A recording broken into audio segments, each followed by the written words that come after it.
Ow, I keep hurting my fingers. I just like jammed my own finger into my leg. I'm a little nasally right now, so I apologize in advance.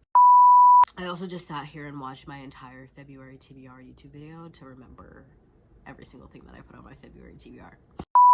Anyway. Hello everyone, welcome back to my booktube channel. First off, disclaimer, I'm a little sick right now. My allergies are acting up and we're kind of all over the place. My nose feels weird, so I might be talking a little bit more nasally than normal, but we're still here and I'm gonna film this fucking wrap up. That's what today's video is. It is my February wrap up. It is February 28th. Tomorrow is March 1st. And that is when my March TBR is going up. You won't see this wrap up until like March 5th, I believe, but that's okay. So how I'm gonna do this is first I'm gonna talk about the books that I did not read from my TBR, and then the ones that I did, and then we'll go into depth on those. So starting off strong. I said I was going to finish the Brutal Birthright series by Sophie Lark. I did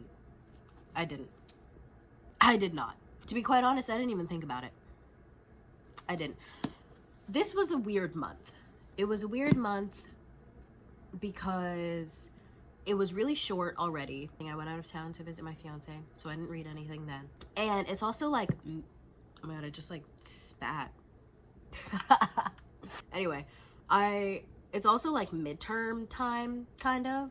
So I've been having a lot of like exams and papers and things like that. So I haven't had the most time to read. I have read, and I would honestly say I got a good chunk of my TBR done. I read 4 books and I didn't read 4 books. So I would say that's honestly a win. But yeah, no, I didn't read these. I put these on my March TBR. Hopefully I will read them in March and you guys will finally get your Brutal Birthright reading vlog. But apologies. Next up, I did not read Madam by Sarah Kate. This is the last book in the Salacious Players Club series. I didn't read this. I got that taboo itch scratched from Highest Bidder pretty well. And yeah, that was it. I didn't need this. But I might need this in March because I plan on reading a lot of books that might alter my brain chemistry. So I might just need something just like random to pick up. But I did not put this on my March TBR. Maybe I'll read it, who knows. And last but not least, again, you guys saw this on my March TBR already, so you know that I didn't read this in February, but I'm saying it again, I didn't read it. And I'm holding myself accountable. I am going to read this in March. First of all, it's green. Already that means I have to read it in March because it's green. Everybody knows that March means green. Duh. Every month has a color. And March is green, so therefore I will read this in March. I don't have any excuses, really. I just didn't read it. But now let's get on to the good part. The stuff that I did read, the books that I did read.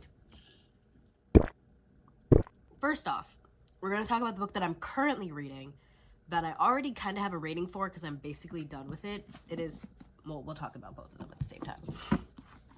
Pucking Wild and Pucking Sweet by Emily Rath.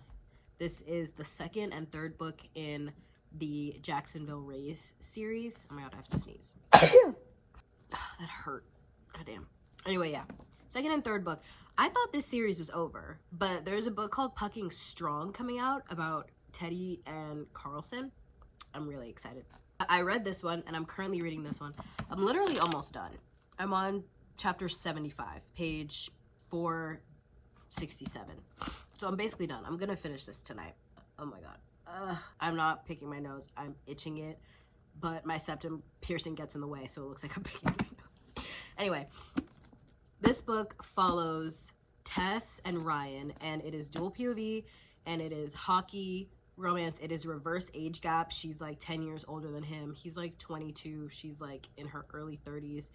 And they meet because her best friend Rachel, the main character from the first book, Pucking Around, works for the Jacksonville Rays, and she becomes kind of intertwined with them. And Ryan plays for the Jacksonville Rays. I really like this book. I rated it 4.25. I really enjoyed this. I loved the fact that even though Ryan was a lot younger than Tess, he was still very like mature and sure of himself in terms of how he presented himself to other people. He was like, this is who I am. I'm not gonna change who I am. I'm not gonna change my mind on anything. Once I'm set, I'm set. And he set his mind on her and did not fucking give up. He did not give up. He, from the moment he saw her, he was like, I want this girl. I want this woman. I want her in my life. I want to be with her. And he made it happen. And Tess just was really in a situation where she needed someone like that to just not give up on her. And Ryan was absolutely perfect. I loved Tess. She was the absolute baddest bitch. And Ryan was this sweet, he was the sweetest character. Oh my god, he was so adorable. I loved him so much. I love this book. 4.25. It was so good. Now, Pucking Sweet. This book follows Poppy, Lucas, and Colton. And it is, as it sounds, it is a why choose reverse harem, triple POV because of the 3 different characters. And it is also obviously hockey. It is like kind of like workplace, I guess, because they all work together. Colton and Lucas are on the Jacksonville Rays, and Poppy is their PR manager, or the director of the PR for the whole team. For Poppy and Lucas, it is kind of like a, I wouldn't say enemies to lovers, because they're not enemies. It's more of just like a you fucking frustrate me to lovers. For Colton and Poppy, it was like a love at first sight kind of situation. Colton saw Poppy and like was really intrigued by her and just wanted to Colton was so fucking sweet. He was so sweet. Everything was so perfect. Poppy was the baddest fucking bitch. All of the women in this series are such baddies. I love them so much. Poppy was the baddest bitch. She was strong. She was intelligent. She was talented. She was creative. Lucas was like fiery and witty and clever and always joking and like was like the prankster of everything, but he had like that darker side to him because he had trauma from when he was a kid. And then Colton was just the absolute fucking sweetest, but like really spicy, and you would not know that he was so fucking dominant because of how goddamn sweet he is. Oh my god. And then there's obviously the group love between the 3 of them, but then there's also Poppy and Lucas's love story. There's Poppy and Colton's love story. There's Colton and Lucas's fucking love story. That's something that I absolutely love about Emily Rath's books. It was like that in Pucking Around as well. That book followed Rachel, Caleb, Jake, and Omari, and Jake and Caleb had their own love alongside their love with Rachel and like the whole group dynamic of the 4 of them. I just loved seeing Lucas and Colton fall in love with each other. It was so fucking beautiful. I loved this book. Oh my god, it was so good. I'm not even done with it, and I love it. I rated this 4.5. It is definitely my second favorite in the series. I loved Pucking Around. Pucking Around is my favorite so far. Maybe Pucking Strong will beat it. I'm not sure. This book beat Pucking Wild, but I did love Pucking Wild. So yeah, 4.5, and I'm not even done with it. Hello, Editing Rio here. I'm literally editing this video right now. And something that I forgot to mention is that all of these books, they are interconnected standalones, so you don't have to read them in order. And I say that more than any other interconnected standalone series I've ever read because they all fall within the same timeline. While Pucking Around is going on, you kind of see stuff in the background of Colton, Poppy, and Lucas, and the same thing in Pucking Sweet. But since Pucking Sweet is the 3rd book and you probably already read the first 2, you know what's going on in terms of Rachel, Omari, Jake, and Caleb from Pucking Around. And then you also see stuff of Pucking Wild in Pucking Sweet because that's going on during the same time. Like, all these books are following the same timeline. So you see stuff from each book in each book because they're all following the same timeline. Like, you see stuff from Pucking Wild in Pucking Around. You see stuff from Pucking Sweet in Pucking Wild. You see stuff from Pucking Wild and Pucking, like, everything kind of falls together. Then, actually, the first book I read this month was Wild Eyes by Elsie Silver. I tabbed the actual living shit out of this book. It was so fucking good. I rated this book 5 stars. This book follows Weston and Skylar, and it is like pop star, cowboy. It is dual POV. She comes into town to record an album, and his best friend owns the recording studio that she's going to be working in. So they're with each other a lot. It's also very forced proximity because she ends up moving into his like bunkhouse or something like that. There's music in this fucking book. I sobbed listening to Photosynthesis.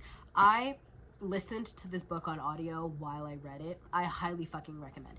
It's not duet narration. Like, it wasn't that bad of like normal narration, I guess. Teddy Hamilton voices West, which I think just made it that much better.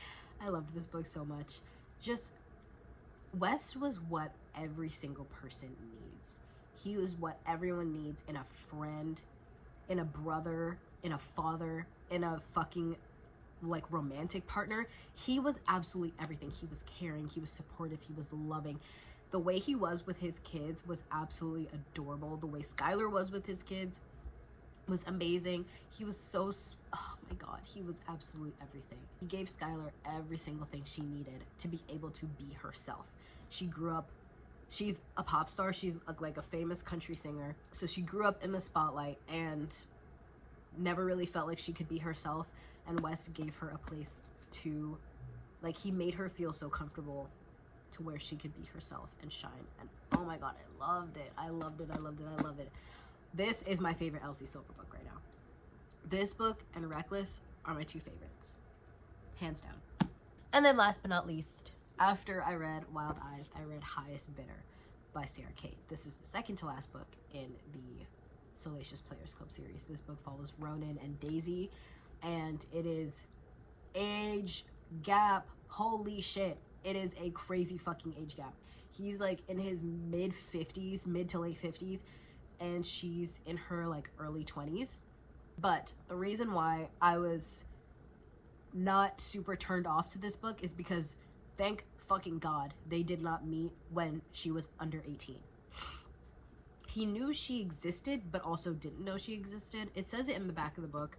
She finds out about Ronan from something and then wants to learn about him and learn information from him. So she starts working at Salacious, which is a club, a literal fucking sex club that he is an investor and member in.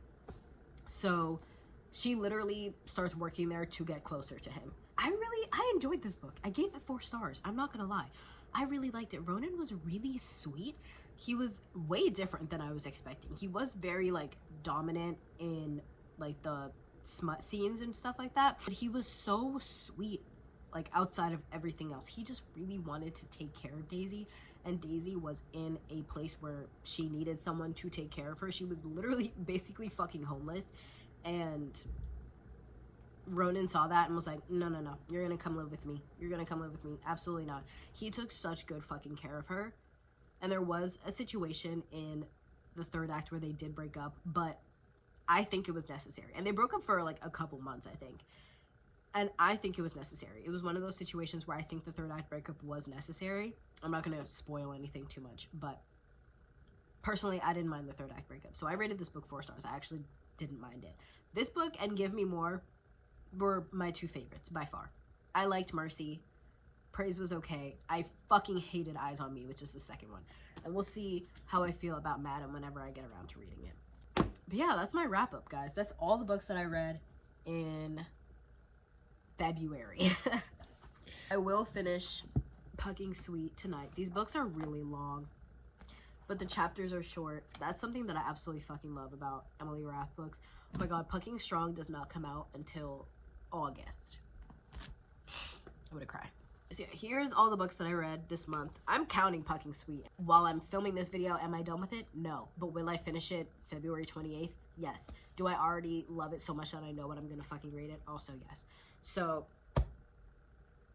here are all the books that I read this month. I would say, although it was a bad reading month because I didn't read as much as I wanted to, it was a good reading month because I really liked everything that I read. So honestly, I'm gonna count that as a fucking win. Hope you enjoyed. Oh my god, my nose. I'm gonna eat. I just got back from the gym and I'm fucking starving. Hope you have a great night. I love you all. I'll see you soon.